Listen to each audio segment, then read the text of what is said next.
So what I want to speak to you about as far as what's behind us, the most immediate imagery of what's behind us is actually our history. Whenever you go through a day, that's behind you now. It'll never come back again. And so the most immediate and most powerful way to understand this attack of the Shaytan is that he will use your past against you. He'll use what you've gone through in life, the experiences you've had, the things that you've lived through, and he will manipulate those experiences. Because in some sense, in some psychological sense also, we are the sum of our experiences. Every experience you and I go through affects us in some way. It impacts the way we think, it impacts our emotions, maybe it even affects our future decisions. Somebody who gets into a car accident, the way they drive changes. The same way when somebody gets, has a bad relationship with a friend or something, a falling out with a friend, the way they interact with them afterwards changes. So experiences affect the way we make future decisions. Now Shaytan, his job is to try to mess us up in some way, get us off the straight track. So I'll highlight some of the ways he uses our past against us, and we think these are thoughts that are happening inside of our own heads, while it's actually the Shaytan. And that's one of his great successes, is you think that these are your own thoughts. But these are wasawis, these are just whispers of the devil, where he's trying to make you fall back into something that you may have fallen into before. One of the ways that he does that is that maybe, for example, you used to be a better person.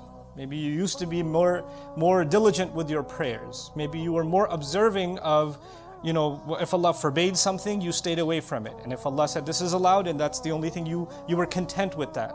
And you didn't fall into Allah's disobedience, and you were good. You could look back and you say you were good. And some people are like that. They look back and they say, you know what? There was a time I was a much better person.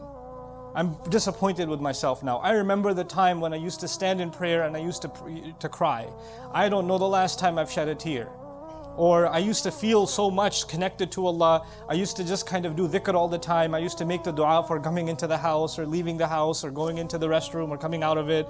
Or I used to just have every excuse to remember Allah. I used to be much kinder with my words. Now I use foul language. I use bad words against people. I lose my temper. I speak about people. I backbite. I've developed all these habits. I didn't used to be like this, but I was a much better person. So there's one thing to compare yourself to somebody else, but even when you compare yourself to yourself, some people were in a much better place before. And so Shaytan says, well, that part of you is dead. That's gone. That's never coming back. Listen, that's over with. This is who you are now. And he'll make you almost give up on yourself. While the reality is that if you were capable, if Allah made you capable of living a certain way and living by a certain standard, and you upheld it, you were able to do it, then that actually means that you will forever be capable. That's actually proof to yourself. It's one thing that you never accomplished something. You were never able to accomplish something. And you say, well, I can't do it. Well, maybe there's some truth to that. Maybe you haven't even tried. Or maybe I can't say for sure that you're capable. But you lived by something. You had certain capability. You were doing better. Now it's known that you have that, you possess that in you, that faith in you, that strength in you. And so Shaytan wants you to convince you that you no longer have that capability because of whatever experiences you've gone through or I've gone through. Now we will never go back to who we were again. At least in our spiritual sense, we can't go back. Now understand something. Emotionally, maybe you can't go back. Emotionally, when somebody's scarred, maybe they're changed forever, and that's okay. That's life. That happens. Maybe if somebody, the loss of a child is not something easy to get over, for example. So there are kinds of trauma or kinds of experiences that maybe our entire lives will be chipping away at trying to heal, and we may never get there.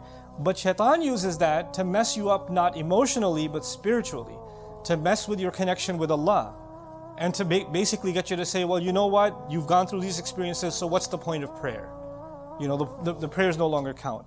And so that's one kind of attack the Shaytan uses against you and me, is to make you lament, make you think back with regret about better days that are never going to come back for you. The other thing Shaytan wants you to do from behind is, things bad experiences that you had, and you start questioning, why did this happen to me? Right? You and I have gone through terrible experiences in life. This is a part of life. Allah created this life as a trial, and every one of us has different kinds of trials, and some of those trials are not easy.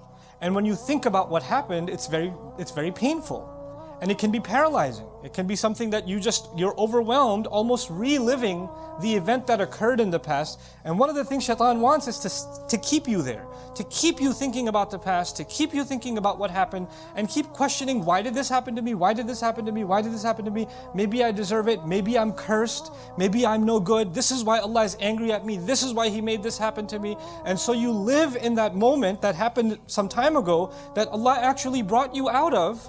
But Shaytan doesn't want you to come out of it. He wants you to stay in that hopelessness because he wants you to be convinced, like he is convinced, that Allah has no hope for him, or that he's hopeless case. There's no turning back for him, or that Allah hates him even. So people will develop, you and I might develop, because we're thinking about that event all the time, not just anger towards people who hurt us, but even towards Allah. Like, why did He let this happen to me? Why did He do this to me? I didn't deserve it. And so when you think about the kinds of experiences that prophets went through, alayhimussalatu, you'll appreciate something. The prophets Allah talks about in the Quran are in so many cases people that had such difficult lives. They had such, even before they became prophets, they had extremely, extremely difficult lives. Think about the life of our own Messenger sallallahu alaihi wasallam, whose parents die in childhood. Right? Who goes through, one care to another care to another care, and every time he has somebody that is basically taking care of him, they pass away, and he's passed on to someone else, and he's passed on to someone else. How difficult is that for a child? How difficult is it for a parent to lose their child? Our Messenger experienced losing children, sallallahu alaihi wasallam, and the thought to come, why did I deserve that should happen to me? Or why did my child deserve to die like this? And every time you see somebody else's child healthy and running around, it reminds you of the child that you don't have anymore. That sort of thing. So these are the kinds of pains Allah put even prophets through, alayhimussalatu. The reason I'm saying that is for you and me to know that these pains that we experience in life are not a proof that Allah has cursed you, or Allah is angry at you, or you're going through bad experiences because Allah is mad at you and Allah is punishing you for something. That's not the case. Some of the best people that ever lived had very difficult lives, had very hard times, and it's not because Allah doesn't love them.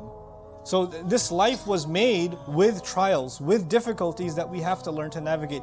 Shaytan wants us to believe everything that happens to us, somehow figure out a way to blame Allah for it. Figure out a way to blame Allah. Why? Because that's what he did. فَبِمَا أَغْوَيْتَنِي. He blamed Allah. When he refused to do sajda and he was cast out, he blamed Allah immediately. That's where he wants you to get to.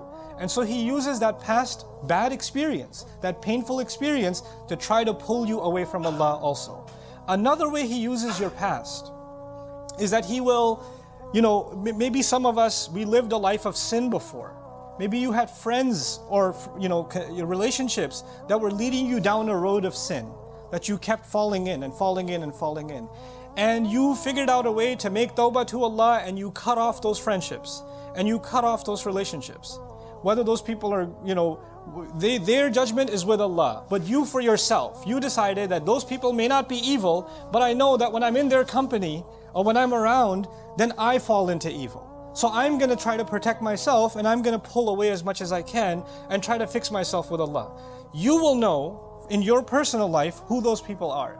And maybe you had people like that in your life that were pulling you into sin, whether they realized it themselves or not. And maybe it's not even their fault, maybe it's your own weakness. But since you recognize that, you say, you know what? Every time I've tried, I've fallen back into sin. I'm going to discontinue some of these relationships, not because I hate these people, not because I'm better than them, not because, I want them to suffer, but because I want to save myself. I want to pull myself away. And when you pull yourself away, Shaytan will come and say, hey, don't you miss the old friendship? You don't miss those guys? You don't miss her, man? You don't miss this? You don't miss that? And he wants you to pull back. Go back, go back, go back. The same way some people left sin. Literally sin. They left drinking. They left drugs. They left adultery. They left fornication. They left evil deeds. They walked away from them. They changed. But sometimes the devil comes and triggers you and says, hey, you're going through a hard time. Just one time. Just go back. Not forever, but come on, you had a hard week. It's been a tough month. You've gone through a lot. Just go back just a little bit. And you know what that used to be like. And they say in Arabic, there's a saying in Arabic, kullu mamnu' matlub. Everything forbidden is desirable. Right? So even though we after faith, you develop a regret and an embarrassment over the sins you and I may have committed. And we develop almost a hatred for repeating those sins again. At the end of the day, we're also human beings, and human beings have temptations and desires, and that's one of the things that Shaytan wants to manipulate. So he'll try to pull you back and try to get you to say, hey, come on. You know how it used to be, right? It was so much better for you. You felt so much easier. And why deny yourself? Who's gonna find out? Just go back. So he wants to pull you back into a way of sin. This is the way that he comes at you from behind. So many pulls at you from what is drawing you into what used to be. And you have to be mindful of that. It may be, and it'll lead us into talking about how Shaytan attacks us from the right. Maybe I'll talk a little bit about that today.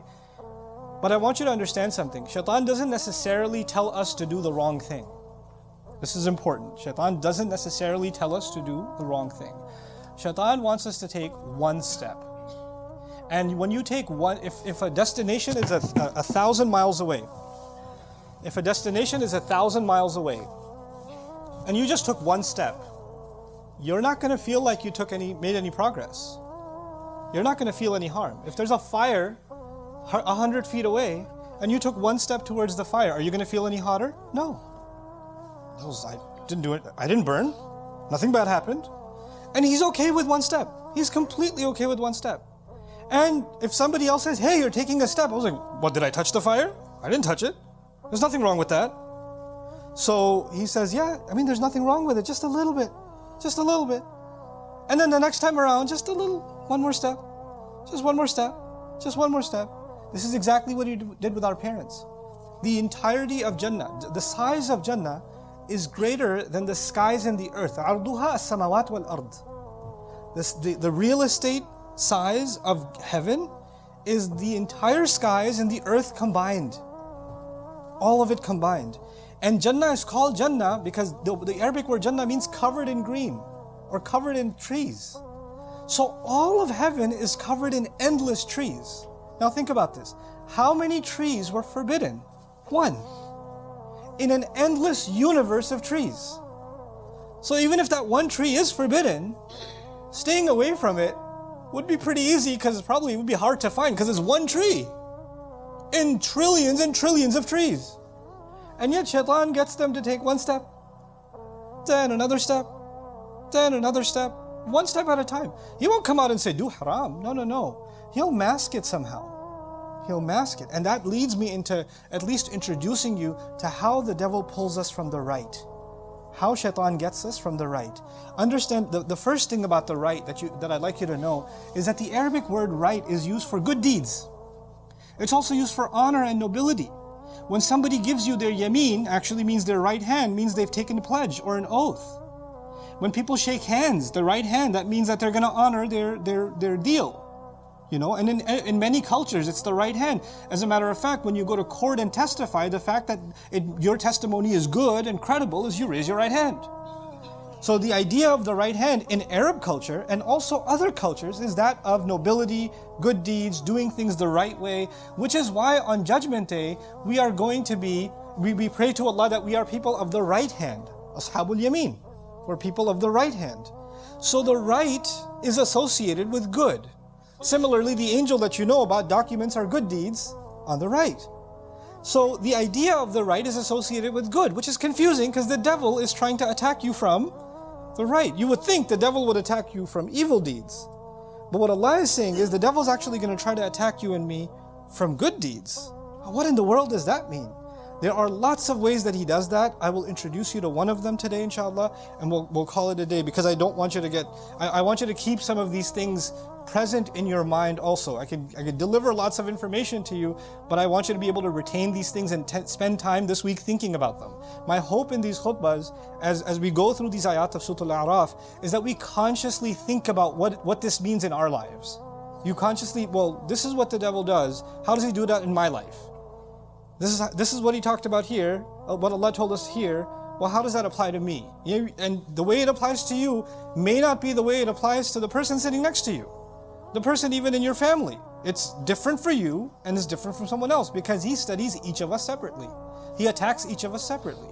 So from the right, just one thing that I want to highlight to you. and inshallah we'll talk about more next week, inshallah ta'ala, is that he comes at us. Allah says, وَزَيَّنَ لَهُمُ الشَّيْطَانُ أَعْمَالَهُم, that Shaytan beautified their deeds to them.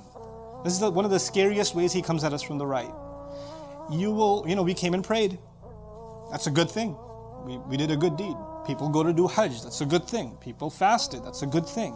These are good deeds. Somebody gave charity. That's a good thing. You help somebody. That's a good thing. But when you start thinking that your good deeds are absolutely accepted by Allah and you're all set, you have nothing to worry about now because you've done good deeds. Because you prayed, so you're a good person. Man, all those people who don't pray, I feel sorry for them. Because you're now in a better position because you did something good. And that he starts gassing you up with your good deeds. And he starts filling you with this false image of yourself that because you've done so much good, clearly you're amazing. Clearly Allah loves you.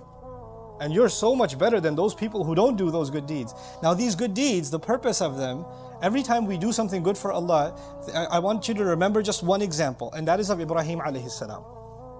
Ibrahim alayhi salam did one of the most amazing deeds ever done. He built the Kaaba. And think about that. Every time somebody prays, he gets a part of that reward because we pray towards the Kaaba. So since its construction, just like people who help build this place, anybody who prays here, they get a reward. They get a piece of that.